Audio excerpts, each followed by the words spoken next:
Now here's a bit of a demo on how to roll a wall.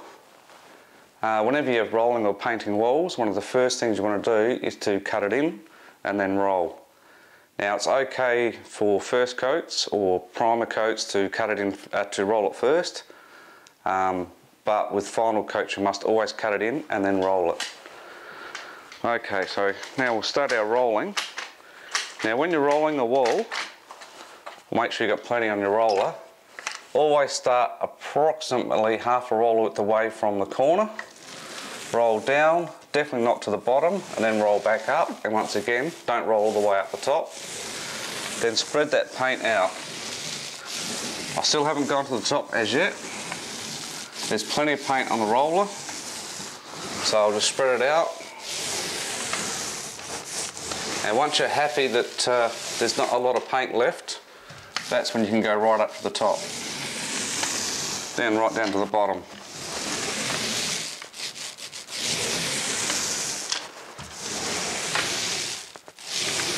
Like so.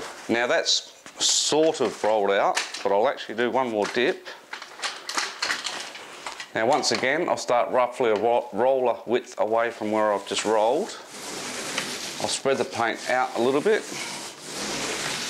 and then spread the paint back into what I've just rolled. And once again, as the paint gets less and less, that's when you can roll right up to the top and right down to the bottom.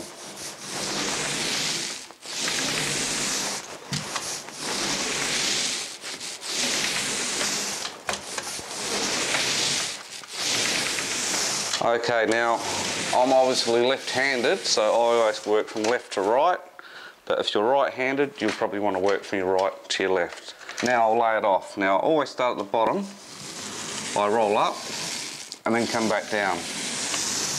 Now some people like to start from here and come down, and each time they're doing that, they're taking the roller out like this and then back up. So it's sort of a bit of a waste of time. I find it's just as easy to go from the bottom up, back down. Each time you're not worried about hitting the cornice. If you start at the top and roll down, you've always got to worry that you're going to hit the cornice each time you are putting the roller on the wall.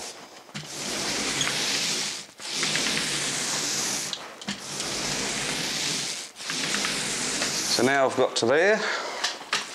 It's pretty well just repeat the same process. Once again, about half a roller width. Spread the paint out. I haven't got quite as much on this one, this dip.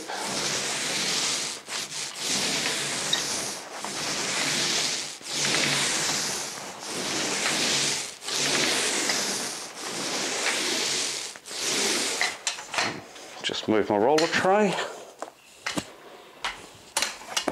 That's another handy tip too. Always have your roller tray close by and not on the other side of the room, like I have seen some people do. So as I said, once again, it was roughly half a roller width away. Now I'm swapping hands, which I have to do when you get to a corner.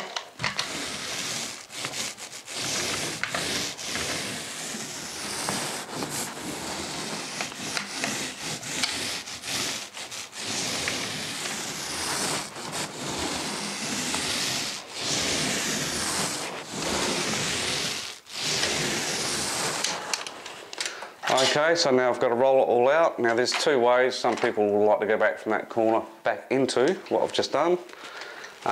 It's not going to over matter. And when you're rolling this out, it's only lightly. You're lightly going back over the wall just to flatten the texture out of the roller. This way you'll end up with a smoother and even finish.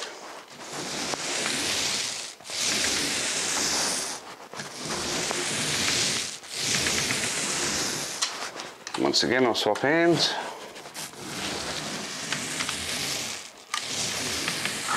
Whoa. Start again.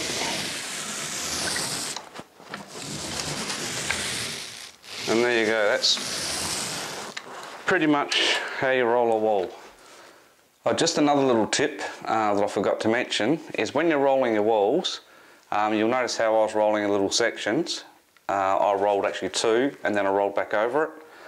At the moment it's quite cool, so I can get away with doing that. In fact, I probably could have rolled the whole wall and then rolled back over it, and it would have been fine. During warmer conditions, you may want to just roll one little section, then lay that section off, then start your next one and lay that one off, and obviously roll back into the one you've just finished.